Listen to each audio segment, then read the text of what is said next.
इस सत्संग में गुरुदेव भगवान बता रहे हैं कि परमात्मा 3 प्रकार से शरीर धारण करके लीला करते हैं। 3 प्रकार से शरीर धारण करके लीला करते हैं। कैसे करते हैं 3 प्रकार से शरीर धारण करके लीला? सबसे पहला, परमात्मा वैसे तो तीनों ही रूपों में सतलोक से चलकर सशरीर धरती पर प्रकट होते हैं, लेकिन पहला रूप क्या है, पहली वो प्रक्रिया क्या है जिस प्रक्रिया से परमात्मा सबका धारण पोषण करते हैं? वो है प्रत्येक युग की शुरुआत में परमात्मा अपने विधान अनुसार, वेदों में लिखी विधि अनुसार, विधान अनुसार शिशु रूप में किसी तालाब में, सरोवर में कमल के फूल पर शिशु रूप में प्रकट होते हैं। वहां से उनको निसंतान दंपत्ति, जिनको परमात्मा ने निमित्त बनाया होता है पहले से, अच्छी आत्मा जो युगों युगों से परमात्मा की भक्ति करती हुई आ रही होती हैं, लेकिन किसी कारण से पार नहीं हो पाती हैं। परमेश्वर उन आत्माओं को शिशु रूप में अपनी परवरिश की सेवा देते हैं और वो निसंतान दंपत्ति उस बच्चे को वहां से उठा ले जाती है और उसकी परवरिश करती है।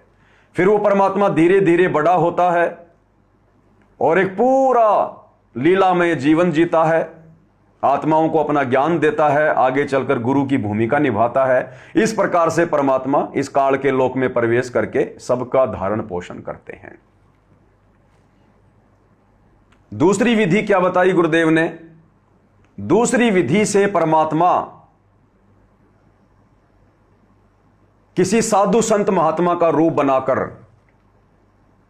कहीं किसी आश्रम में कहीं कोई 10 साल रह गए, कहीं कोई 20 साल रह गए, कहीं 6 महीने रह गए, और उस क्षेत्र की आत्माओं को धार्मिकता से जोड़ देते हैं उपदेश देकर, ताकि उनको मनुष्य जन्म मिलते रहे, उनकी बैटरी चार्ज होती रहे कलयुग की पिछली पीढ़ी तक, क्योंकि खेल सारा परमात्मा कलयुग की पिछली पीढ़ी के लिए ही करते हैं।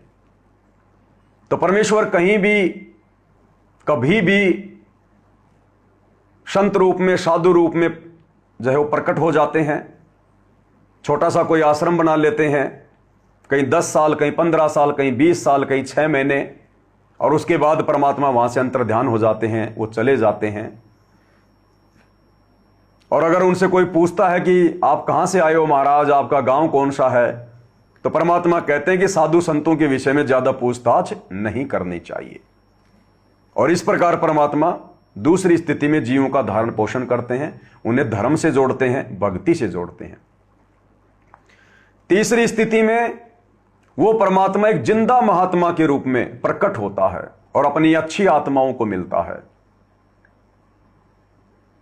और उनको सतलोक लेकर जाता है। उन्हें सारे ब्रह्मांडों से, सारी सृष्टि से, धर्म और सारे उन कर्मों से परिचित करवाता है, उनका ज्ञान योग खोलता है। फिर वापस उन आत्माओं को पृथ्वी पर छोड़ता है, अपने गवाह बनाता है, और वो आत्माएं फिर परमेश्वर से प्राप्त उस ज्ञान का प्रचार करती हैं, तत्वदर्शी संत की भूमिका निभाती हैं।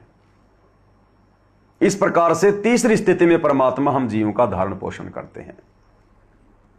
और इस सत्संग में जो मुख्य बात गुरुदेव भगवान ने हमें बताई वो ये है भाई और बहनों, कि परमात्मा कमल के फूल पर ही क्यों प्रकट होते हैं। प्रत्येक युग में, उस युग की शुरुआत में केवल एक बार परमात्मा कमल के फूल पर ही क्यों प्रकट होते हैं? क्योंकि परमेश्वर शुद्ध है, निर्मल है, पाक है, पवित्र है।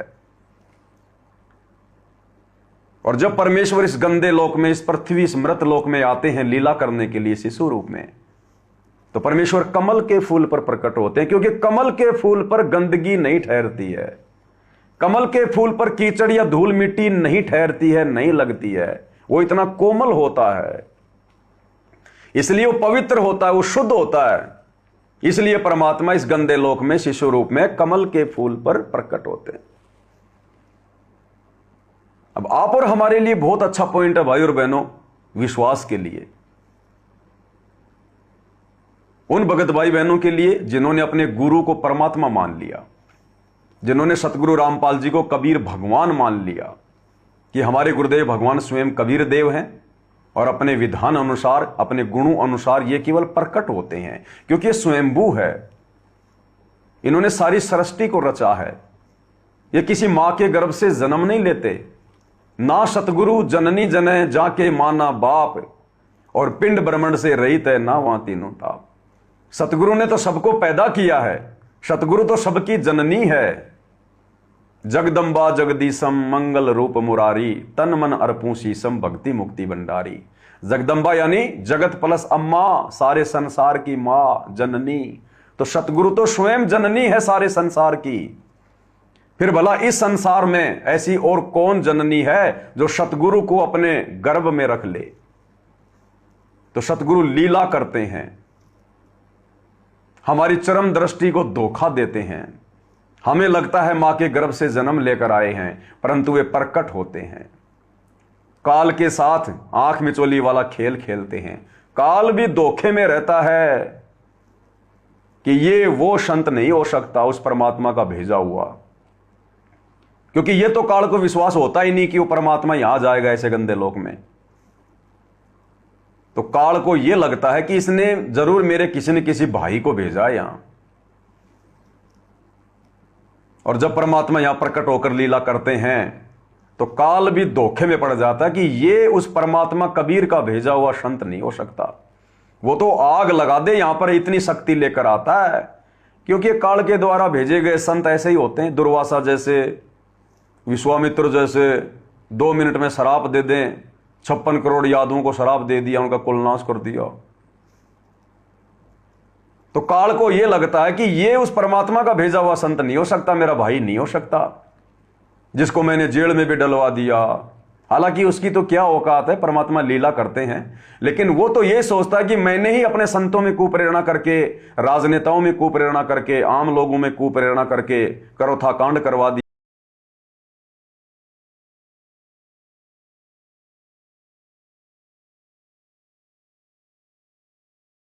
को फाड़ के रख देता, शराप दे दे के लाशों का ढेर लगा देता। लेकिन काल को पता नहीं कि परमात्मा अपने लोक से किसी संत को नहीं भेजते, किसी आत्मा को नहीं भेजते, क्योंकि आत्मा कभी भी आत्मा का मोक्ष नहीं करवा सकती। उसके लिए तो परमात्मा स्वयं आते हैं। तो जिन भगत भाई बहनों ने अपने गुरु को परमात्मा मान रखा है, उनको यह उदाहरण बहुत ज्यादा हिम्मत देगा कि जो कबीर भगवान शिशु रूप में इस गंदे लोक में पृथ्वी पर और एक कमल के फूल पर प्रकट होते हैं, क्योंकि कमल के फूल पर कोई गंदगी नहीं होती है, कीचड़ नहीं ठहरता, धूल मिट्टी भी नहीं ठहरती। तो वही कबीर परमात्मा कलयुग की पिछली पीढ़ी में 8 सितंबर 1951 को कैसे एक मां के गर्भ से जेर में लिपटकर, खून से लथपथ होकर, उस गंदगी से लिपटकर बाहर आएगा। अरे मां का गर्भ वो कितनी वो गंदी जगह है। जो परमात्मा फूल पे प्रकट होता है कि वहां पर कोई गंदगी ना हो, वो परमात्मा मां के गर्भ से कैसे जन्म लेगा, उस गंदगी से कैसे जन्म लेगा। इसलिए भाई और बहनों, सारा का सारा ये सूक्ष्म खेल है। हमारी चरम दृष्टि को धोखा दिया जा रहा है। हम देख नहीं सकते, समझ नहीं सकते इस परमेश्वर की लीला को। ये ऐसी लीला करता है ये। तो हम भगत भाई बहनों को विश्वास हो जाना चाहिए इस सत्संग को सुनने के बाद, जिसमें परमेश्वर ने शिशु रूप में कमल के फूल पर प्रकट होने की लीला का जिक्र किया है कि कमल का फूल शुद्ध होता है, पवित्र होता है, धूल मिट्टी नहीं ठहरती। फिर वो परमात्मा 8 सितंबर 1951 को मां के गर्भ से गंदगी से जन्म लेकर कैसे आएगा, और होता प्रकट ही है। और वो परमात्मा सतगुरु रामपाल जी ही है। तो सारा खेल सूक्ष्म है गुरुदेव का, सूक्ष्म। तो क्या कह रहे हैं गुरुदेव भगवान, ध्यान से सुनिएगा। एक रूप में परमात्मा ऊपर के लोक में सिंहासन के ऊपर विराजमान है, और जैसे राजा बैठते हैं मुकुट वगैरह धारण करके, ऊपर सिर पे छत्र है उनके, और बहुत सुंदर उनका शरीर है।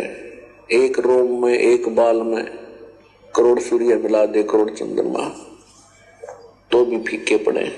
इतना नूर है, इतना प्रकाश है भगवान की बॉडी का। तो वो परमात्मा एक रूप में वहां रहते हैं। परमात्मा के अंदर बहुत पावर होती है, वो अनेक रूप भी बना सकते हैं। दूसरी प्रकार की लीला वो करते हैं, प्रत्येक युग में एक शिशु रूप धारण करके और किसी सरोवर में कमल के फूल पर आकर विराजमान होते हैं। कमल के फूल पर ना धूल होती है रुकती है, ना गारा रुकती है, ना जल रुकता है, स्वच्छ होता है, इसलिए परमात्मा उस पर आकर विराजमान होते हैं। क्या कह रहे हैं गुरुदेव भगवान? धूल होती है कमल के फूल धारण करके और किसी सरोवर में कमल के फूल पर आकर विराजमान होते हैं। कमल के फूल पर ना धूल होती है रुकती है, ना गारा रुकती है, ना जल रुकता है, स्वच्छ होता है, इसलिए परमात्मा उस पर आकर विराजमान होते हैं। वहां से निसंतान दंपति उन्हें उठा ले जाते हैं। ये फिर वो धीरे धीरे जिस भी वर्ण में वो जाते हैं बालक रूप में, और उसी में वो अपना उसी क्रिया को करने लग जाते हैं।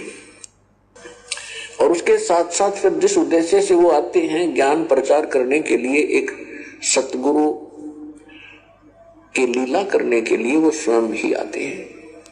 क्या कह रहे हैं गुरुदेव भगवान?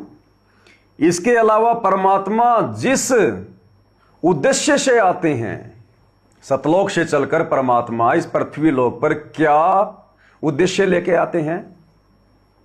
राजनीति का उद्देश्य लेके नहीं आते, स्टेडियम बनाने का उद्देश्य लेके नहीं आते, यहां की गंदी राजनीति में अपने भक्तों को सड़ाने की मनसा लेके नहीं आते, आरक्षणों में बैठाने की मनसा लेके नहीं आते। भक्ति करवाने के उद्देश्य से, आत्माओं का मोक्ष करवाने के उद्देश्य से परमात्मा आते हैं, और वो परमात्मा स्वयं ही आते हैं। क्या करें गुरुदेव? वो परमात्मा स्वयं ही आते हैं। इससे क्लियर हो जाता है कि समर्थ का काम उसी को साजे और करे तो मूर्ख बाजे। परमात्मा स्वयं ही सतलोक से चलकर आते हैं। इसलिए आप और हम सत्सेवक भाई बहन अपने गुरु को ही परमात्मा मानकर पूज रहे हैं, सेवा कर रहे हैं। तो क्या उद्देश्य लेके आते हैं? केवल भक्ति का, आत्माओं को निर्विकार बनाने का, हंस बनाने का। लेकिन काल बलि भी तो अपना षड्यंत्र पूरा खेलेगा, चद्दर ओढ़ के थोड़ी सोता है फिर वो। तो सारी कुप्रेरणा वर्तमान में सतलोक आश्रम मैनेजमेंट हरियाणा वालों में गुरुदेव के उस मकसद के विपरीत, उस उद्देश्य के विपरीत ये जितने भी भक्ति विरुद्ध जो कर्म करवाए जा रहे हैं आश्रम वालों के माध्यम से, ये काल करवा रहा है। तो क्या कहते हैं परमात्मा? ध्यान से सुनिएगा। जिस उद्देश्य से वो आते हैं ज्ञान प्रचार करने के लिए, एक सतगुरु की लीला करने के लिए, वो स्वयं ही आते हैं। स्वयं। और तीसरी प्रकार की वो लीला करते हैं परमात्मा, जब चाहे तब कभी भी प्रकट कहीं हो जाते हैं, किसी साधु संत के रूप में या किसी अन्य रूप में। तो सुना भाई और बहनों, किस प्रकार से गुरुदेव भगवान ने हमें निर्देशित किया है, आदेशित किया है। अब हमारी ये फाइनल रिवीजन का समय चल रहा है। अगर हमसे कोई सवाल करे कि परमात्मा किस उद्देश्य को लेकर पृथ्वी पर आते हैं, तो तुरंत जवाब देना चाहिए कि परमात्मा हम आत्माओं को भक्ति करवाकर हमें मोक्ष दिलवाने के उद्देश्य से धरती पर आते हैं। तो परमेश्वर ने हर प्रकार की छोटी से छोटी, मोटी से मोटी शंकाओं का समाधान अपने सत्संगों में हमें करके दे रखा है। और गुरुदेव भगवान हमें बार बार कहते हैं कि बच्चों, अगर तुम्हें कोई बात समझ में नहीं आती है सत्संग सुनते समय, तो ज्यादा दिमाग मत लगाओ, छोड़ दो उसको, तुम सत्संग सुनते रहो, कभी ना कभी तुम्हारे सामने तुम्हारी शंका का समाधान हो जाएगा। तो अब गुरुदेव ने और भी बड़ी दया कर दी। मालिक को पता कि इतना धैर्य इन आत्माओं में नहीं रहता, और शंका सूल बबूल है। शंका तो कीकर के कांटे की तरह, जब तक हटेगी नहीं भगत टेंशन में रहेगा, और परमात्मा अपने भगत को टेंशन में देख नहीं सकता। इसलिए परमेश्वर ने आप भाई बहनों को इंतजार ना करवाकर और साध संगति के माध्यम से परमेश्वर ने दास की ड्यूटी लगा दी। कि गुरुदेव भगवान के सत्संगों का निष्कर्ष आप सभी भाई बहनों के सामने रखा जाए सात संगतियों के माध्यम से। किसी न किसी भगत भाई की किसी न किसी शंका का समाधान सात संगति के वीडियो में गुरुदेव के मुख कमल से सुनकर उनको अवश्य मिल जाता है। तो ये बहुत बड़ी मेहर है गुरुदेव भगवान की आप और हमारे ऊपर।